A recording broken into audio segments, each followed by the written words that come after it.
Ousmane Dan Fodio est un érudit musulman. Est né en 1754, est un réformateur religieux, écrivain et homme politique peu. Il est un érudit musulman appartenant à la congrégation soufie de la Qadiriya et il écrivit beaucoup d'ouvrages, dont Handbook on Islam. Ok, salut chers amis, bienvenue sur ma chaîne Les Grands Noms de l'Afrique. Aujourd'hui, nous allons parler de l'Empire Sokoto. Ceux qui connaissent l'Empire Sokoto ou le califat de Sokoto. Il a été fondé en 1804. Entre 1804 et 1810, par le Peul Ousmane Dan Fodio, dans le nord du Nigeria actuellement, et le Cameroun actuel, qui s'étendait entre le nord et le sud de ces pays actuels. Donc, sur une superficie de 4000 km², sa capitale était la ville de Sokoto. L'économie de cet empire était basée sur le commerce et l'esclavage. Il fut le plus grand État de l'Afrique derrière l'Empire ottoman turc. Depuis le fondement de l'Empire Songhai aussi. Depuis le fondement de l'Empire Songhai. Et le deuxième le plus grand royaume musulman derrière l'Empire ottoman turc. Alors, le 21 février 1804, l'imam Peul Ousmane Dan Fodio, menacé par Youfara, roi de Gobé, va s'exiler, il va s'enfuir et s'installer à Goudou. Donc, l'imam Ousmane Dan Fodio, qui va fuir le roi de Gobé, va s'installer à Goudou.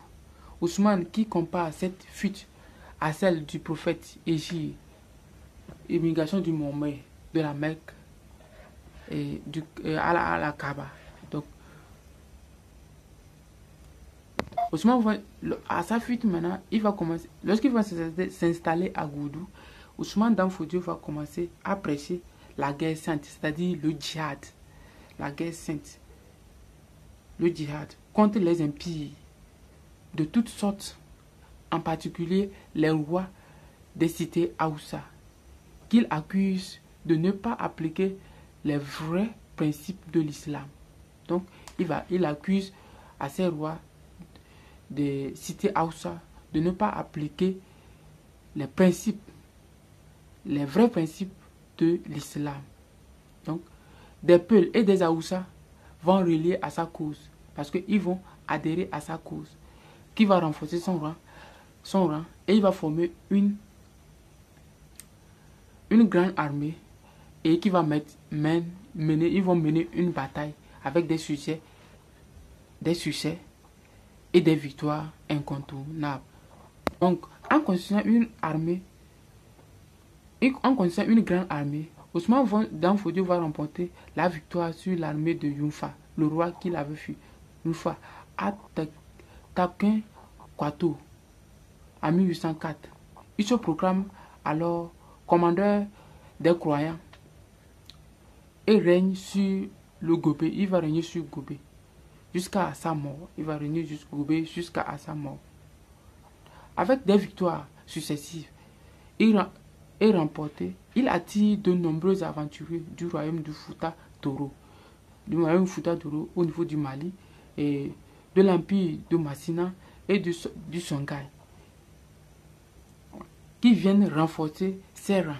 Donc, ils vont venir renforcer tous les soldats qui vont venir de ces royaumes vont renforcer le rang de Dan Fodio. Alors, il va s'emparer de Kano, dont il fait sa capitale, et plus tard de Katina,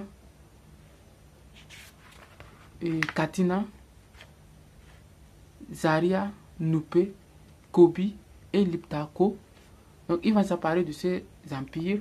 Il va faire de sa capitale Kano.